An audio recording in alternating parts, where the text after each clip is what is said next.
Hey guys, and welcome to How to Guide.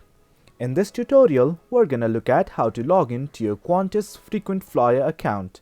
Now let's begin. On any browser of your choice, simply type qantas.com and hit on enter right now. Now this is the home page of Qantas.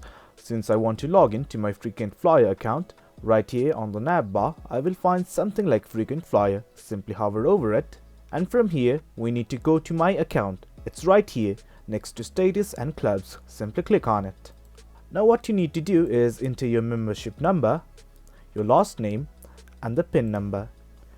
Once everything is all set, you can simply click on this checkbox that says remember details. It's completely optional, you can do it or not, it's completely up to you.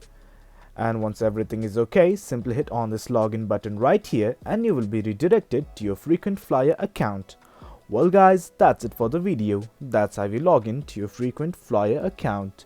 Hope you guys found this video informative, and for more content like this, do remember to hit like, share and subscribe. Thank you.